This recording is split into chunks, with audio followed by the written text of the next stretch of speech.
एसटीची वाट पाहणाऱ्या महिलेनं घेतला अनोळखी कारचा आधार. काही अंतरावर उतरवल्यानंतर गळ्यातील दागिने गायब. आठवडे बाजार करून घरी जाण्यासाठी एसटीची वाट पाहत असलेल्या महिलेनं अनोळखी व्यक्तीच्या कारमधून प्रवास करण्याचा निर्णय घेतला.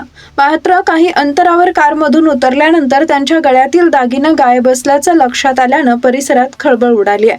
शैला श्रीरंग गेंड राहणार मनकर्णवाडी या गोंदवले बुद्रुक येथील आठवडे बाजारासाठी आल्या होत्या. बाजार आटोपल्यानंतर त्या 3 पिशव्या घेऊन गणोबा वडापाव सेंटर समोर एसटीची वाट पाहत उभ्या होत्या. यावेळी अप्पा महाराज समाधी चौकाच्या दिशेनं लाल रंगाची हुंडाई कंपनीची एक कार आली. कारमध्ये चालकासह तोंड बांधलेली एक महिला असल्याचं सांगण्यात येत आहे. कारमधील व्यक्तींनी शैला गेंड यांना तुम्हाला यायचंय का अशी विचारणा केली.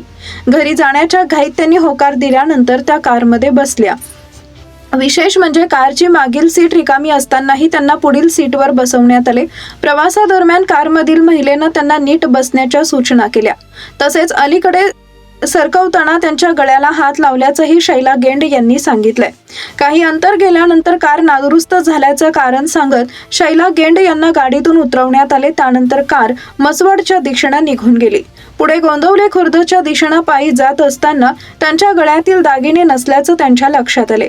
घडलेला प्रकार त्यांनी ग्रामस्थ व कुटुंबियांना सांगितल्यानंतर दहिवडी पोलीस ठाण्यात माहिती देण्यात आली. त्यानंतर पोलिसांनी गोंदवले बुद्रुक ग्रामपंचायतीच्या सीसीटीव्ही फुटेजची पाहणी केली.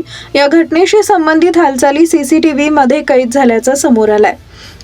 मात्र संबंधित लाल रंगाच्या हुंडाई कारला तसेच पुढील आणि मागील बाजूस कोणताही वाहन क्रमांक नसल्याचं दिसून आलंय.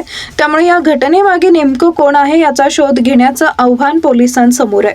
या घटनेनंतर महिलांनी अनोळखी व्यक्तींच्या वाहनातून प्रवास करताना सावधगिरी बाळगावी. शक्यतो अनोळखी वाहनातून प्रवास टाळावा आणि मौल्यवान दागिने परिधान करून प्रवास करताना विशेष काळजी घ्यावी असं आवाहन करण्यात येत आहे. नंबर नसलेल्या लाल रंगाची हुंडाई कार, तोंड बांधलेली महिला आणि काही अंतरावर महिलेच्या गळ्यातील दागिने गायब या संपूर्ण प्रकारामुळे गोंदवले बुद्रुक परिसरात चर्चेला उधाण आलंय. आवाज न्यूज साठी संदीप जठार, गोंदवले.